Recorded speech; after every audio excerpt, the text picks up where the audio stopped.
This thing called marriage is not for everyone. No. That is why they can't say in their parlance that oh kwa warrior bisa. Simply put, when you're going to get married, ask questions. Ask relevant questions that you know will impact on your marriage. The kind of man you want to marry, his beliefs, the things he likes, even when it comes into the bedroom, especially the moves, the how active you want him to be, the things that you want from him when you enter into the bedmatics. You should ask all those questions before you get married. You don't just jump into marriage just because everyone is getting married. You should ask relevant and important questions. Now we are here today. A lady is in a dilemma. Just because she got married to someone without asking the questions, the relevant questions around bedmatics, they go into the bedroom. There's a different situation altogether. Oh man. Or maybe she took some things for granted. But here we are. She's worried. She's asking questions and she's not getting answers. So today she's brought her issues to us to discuss and to share our opinions. So I'll be here and I'll be listening to you in the comment sections. Share whatever thought you have or whatever your opinion may be on this particular story. Share it in the comment section and I'll be there. At least let's help this lady out. Why? Petro Okwa Warrior Bisa. Why? So let's dive straight into the story. Hi, OJ. I think I've been married to a stranger. By day, he's calm, polite, everything a woman would pray for. But at night, he becomes something else. He whispers things I can't understand. He touches me like he's following instructions, not loving me. And when I ask him why, he just say, "That's how I was taught." I have never told anyone this, not my mother, not even my best friend, not my pastor, but I am tired of carrying it alone. Maybe you can help me understand. Maybe your listeners can help me decide if I'm the one going mad or if I've married a man I don't really know. I've been married for the past 3 years. On paper, we look perfect. Two young professionals, no kids yet, but comfortable. Smiling in church with matching clothes at weddings, doing all the right things, but behind closed doors, there's a secret I've been too ashamed to mention. It started on our wedding night. I remember that night clearly, not because it was beautiful, but because it was confusing. He was quiet, distant, not the man I dated for 2 years. Wait, so you dated this man for 2 years and you didn't identify the side of him. That's interesting. And when we got into bed, he suddenly changed. I don't mean his mood. I mean his entire presence shifted. He started whispering strange words, a language I didn't recognize.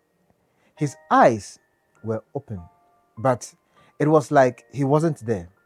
Cold, robotic. There was no passion, no intimacy. Just this mechanical repetition.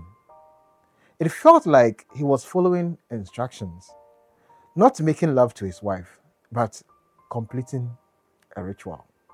At first, I thought, okay, maybe he's just nervous. Maybe he's tired. Weddings are exhausting, right? But OJ, it happened again the next time, and again, and again.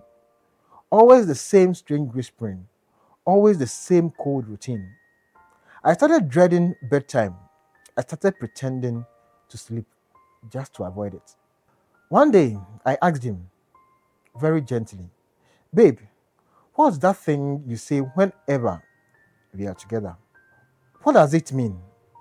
And he said, "That's how I was taught."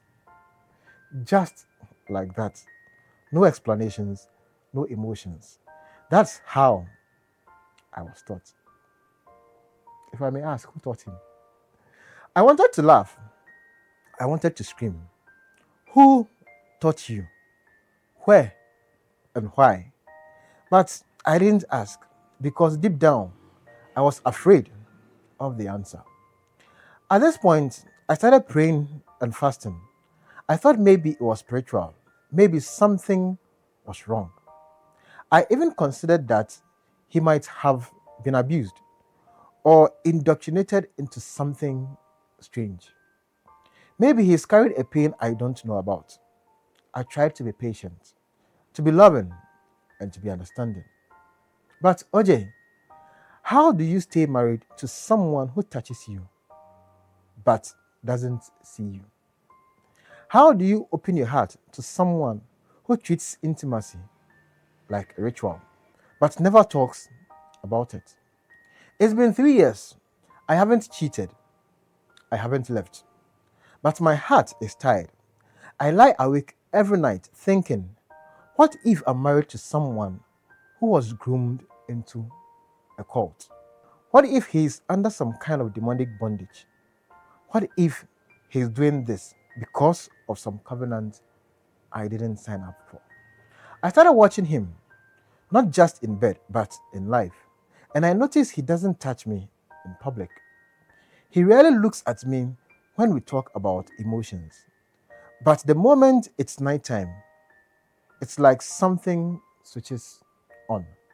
OJ, last month I tried recording it. I put my phone under the pillow to capture the things he says. I played it back in the morning, and I swear to you, I heard names. Names of things I never heard. I couldn't even finish listening to it. I deleted the file immediately. I was shaking. I thought I was going to collapse. Now I'm at a crossroad. Do I confront him head on and risk shattering my marriage? Do I tell his family? Or do I keep pretending? Keep submitting to something I don't understand just to maintain peace? I feel trapped between silence and insanity. And that's why I'm here, OJ, to confess and to seek wisdom. Because this isn't just sex anymore.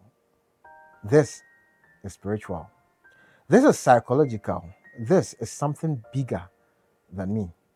And I'm afraid that if I don't do something now, I might lose myself completely. When you're going into marriage, even in relationships, ask all the relevant questions, especially when it comes to sex before marriage. Go, test, find out for yourself before you come here sharing your stories with us to help you find solutions. It's your Anonymous OJ, and I'll see you in our next confession. And whilst you do that, make sure you subscribe to the channel and share a comment in the comment section. Let's help a lady out. And make sure you're watching any of the stories that come up after this confession. I'll see you in my next confession.